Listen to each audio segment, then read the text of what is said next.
I have 4 years with Fujifilm X-PRO3. In this video, I want to share with you my experience in 4 years of shooting X-PRO3, my problems, and what is my end conclusion after 4 years of shooting this camera. So I've realized that in September, I have 4 years with this camera, and it was very interesting because I am still remembering the moment when I've opened my Fujifilm X-PRO3 box.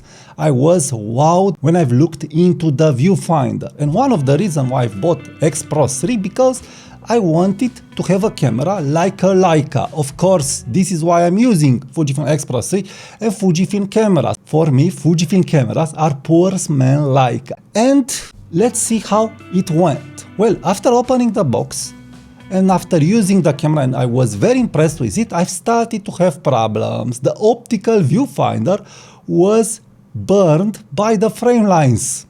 So anyway, I've took my camera, rushed to the shop and exchanged the camera. The second X-PRO3 camera was good. It didn't have any problems. So after this little bump, I started to finally use my Fujifilm X-PRO3. And because I didn't have money for a Fujifilm dedicated lens, I've decided to adapt the Leica M mount lens, a 7 Artisan 35mm f2. And why I've chosen a Leica M mount lens? Because I wanted a focus tab. How I've said I wanted a small Leica, and I wanted a focus tab because I was thinking that focus tab will help me have memory muscle and it will help me focus without looking at the lens. Anyway, this was ideas, fantasies, because in practice it wasn't so. It helped me a little, but not as I would hoped, because it's a Fujifilm camera, the 7 Artisan, it's a Leica M, and the scale of the lens, it wasn't calibrated with what it showed on the APS-C sensor. But anyway, in general, I was able to learn a little the lens and camera without looking.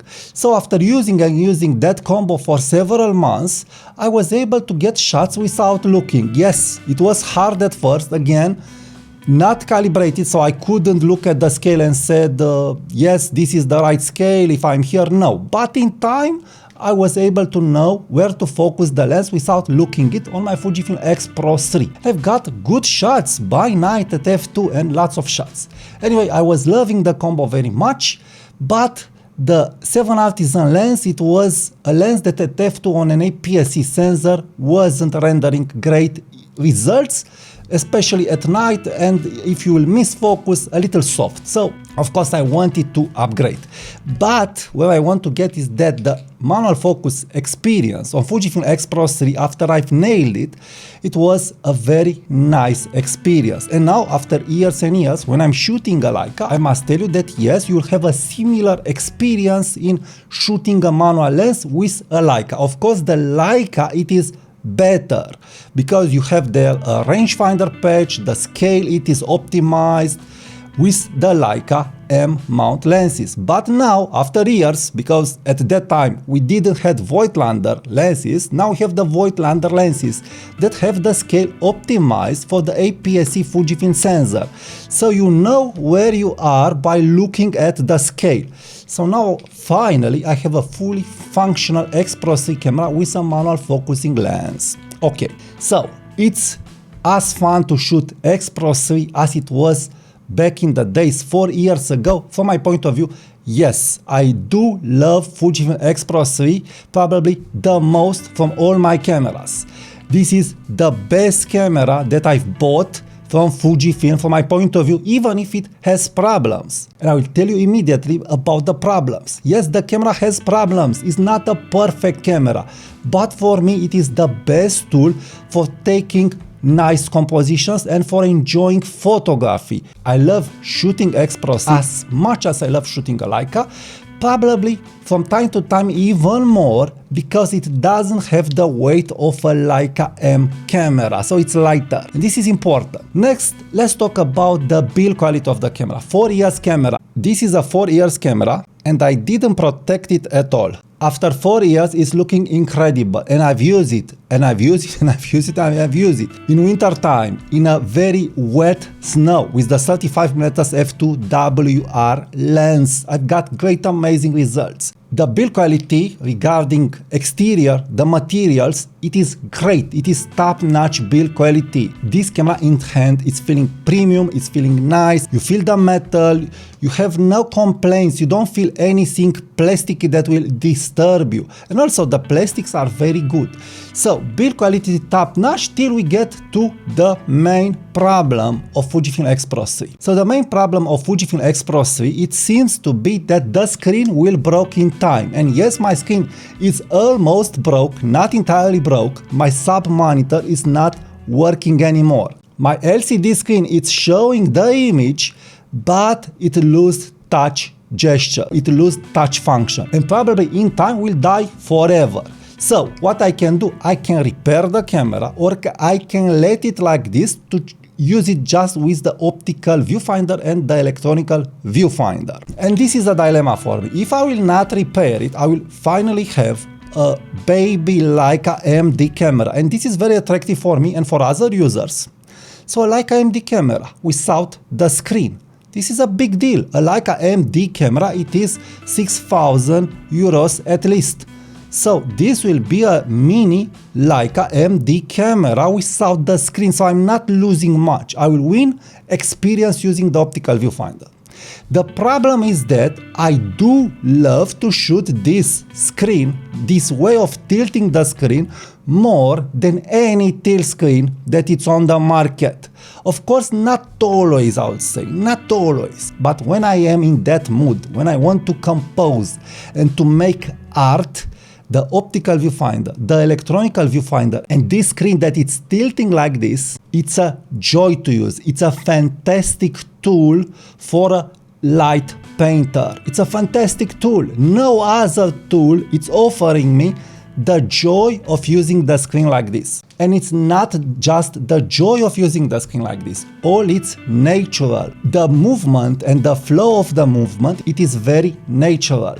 And it's helping you compose better when you are taking the screen like this. I don't know why, but this is happening to me. I make better landscape compositions with the screen when I'm tilting it like this. I can't explain why this is happening, but it's happening. It's happening. And also the optical viewfinder is helping me take better compositions in the landscape mode, but also in the portraiture mode, in the vertical mode. So this camera, it is my best and #1 camera for exact compositions. You have the optical viewfinder, how I've said, and you can see outside of the frames. This is great when you want to do different compositions, and no EVF will beat a rangefinder optical viewfinder. No EVF will beat this. The way that you are able to anticipate the decisive moment using a rangefinder optical viewfinder, it's out of this world. It's a totally different and better experience than a DSLR optical viewfinder and also than an electronical viewfinder. It's way better. I can do it with the electronical viewfinder, but not as exactly, and I don't have that fun. I don't have, now I've clicked and I took the shot moment as I am having these moments with Fujifilm X-PRO3 and optical viewfinder. Yes, the optical viewfinder has one problem from my point of view, and that one problem is that the frame lines aren't so exactly as on the Leica camera frame lines. So this is where I want to touch on X-PRO4. So what I want from Fujifilm X-PRO4 after using 4 years Fujifilm X-PRO3 and after using 6 months the Leica MP240 camera. Well, first of all, I think I want a better optical viewfinder. On X-PRO2, the optical viewfinder was better. So make the optical viewfinder better, brighter, bigger, with 2 magnifications, so we can use wide lenses and longer lenses. But what is the most important part, I feel that you need to put the exact frame lines like Leica is putting on their cameras. I don't know why Fujifilm isn't able to have exactly frame lines in the optical viewfinder of X-PRO3, and also this is happening with X100V and Fujifilm X106. You don't have exactly frame lines. You have there at least 10% error. So the frame lines aren't exactly, and I don't like this. With Leica, I am getting exactly frame lines when I'm shooting it, and this is very important.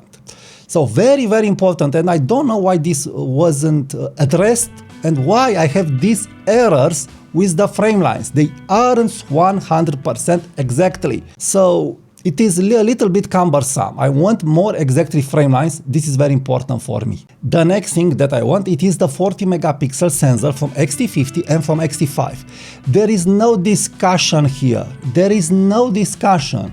The 40 megapixel sensor, it's a much better sensor. And if you don't want the 40 megapixel files, and this is okay, why not put Fujifilm in your firmware small RAW files, like 24 megapixel downsized RAW files from the 40 megapixel sensor.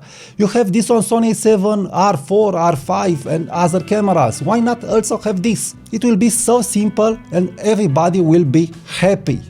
So the 40 megapixel sensor, a much sharper sensor, a much better sensor, and of course you will need IBIS. And Fujifilm proved that they are able to do small cameras with IBIS with great battery life when we are looking at X-T50 and X106. So yes, I do hope that Fujifilm will keep also the small footprint of X-PRO4 with or without the battery of X-T5 to keep it at an accessible weight and still have great IBIS and great battery life. So the battery life on X-T50, it is top-notch battery life, and also on X106. So good battery life and good IBIS depending on what battery they will put.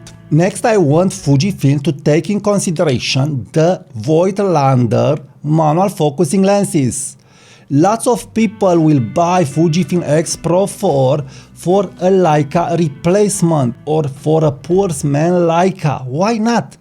You have these amazing lenses from Voigtlander that are rendering 3D pop and micro contrast and Leica-like images on the Fujifilm cameras. You should have a firmware that should address the aperture. So the aperture should be reported corrected in the EXIF data. And also you can get some inspiration from the Nikon ZF manual focusing options. So why not have trap focus? Why not have IAF with manual focus? I already have this on some Fujifilm old cameras when in manual focusing it's showing me the eye, but it's not punching zoom automatically to the eye. So it's a simple line of code just to punch in when it's seeing the eye when you are using a manual lens. And using trap focus also, it's a great option. So why not put that on X-PRO4, those great manual focusing options. Next, and I think it's very ultra important, keep the build quality at least at the level of X-PRO3. So don't put plastic fantastic wheels, don't make compromising regarding materials. Make X-PRO4 feel in hand at least like X-PRO3. The body, it's amazing. The durability of the materials and of the paint is amazing. And now let's get to the screen. What screen do I want? A flip screen, a normal tilt screen that will not raise problems or steal this screen. For my liking, for my soul, I still want this screen. If they will not put this screen without the ribbon problem, I can't believe they aren't able to make a screen like this that will not broke. Let's be serious. Any flip screen or tilt out screen, it's also pulling the ribbon. So why it's breaking the ribbon here? Anyway, I want this screen. This is an amazing camera, a unique camera. Of course, maybe you can do two variations with this screen and with the normal tilt screen that lots of people are wanting. But if they will put the normal tilt screen, even if X-PRO4 it's a unique camera, I don't think that I will be as tempted to use it as I am tempted to use this camera, because This guy, again, it's unique. This is why I'm loving it and I want to use it, because I have this hidden screen and also because I have this Rolleiflex experience when using Fujifilm X-PRO3. So the screen, it's a big deal. I do understand also that the X-PRO2 screen, it's a great screen, so some people, and also I want from time to time a normal tilt screen. So why not make two variations with the screen? Why not do this so everybody would be happy? Of course, the worst decision could be to put a flip out screen. Yes, a flip out screen, it will be terrible. But if they will not put a screen like this that is closing, for sure I will not sell my X-PRO3, for sure. I'm loving this camera and I really do prefer to repair it if the screen will break entirely after experiencing a little like a Leica MD, and after that using it again with more cautious for the next 3-4 years. Why not? Because this is my #1 tool for taking very good shots. All my shots behind me are taken with this camera, and lots of great fine art shots, abstract shots and portraits and lots of good composition in my portfolio are made with this camera.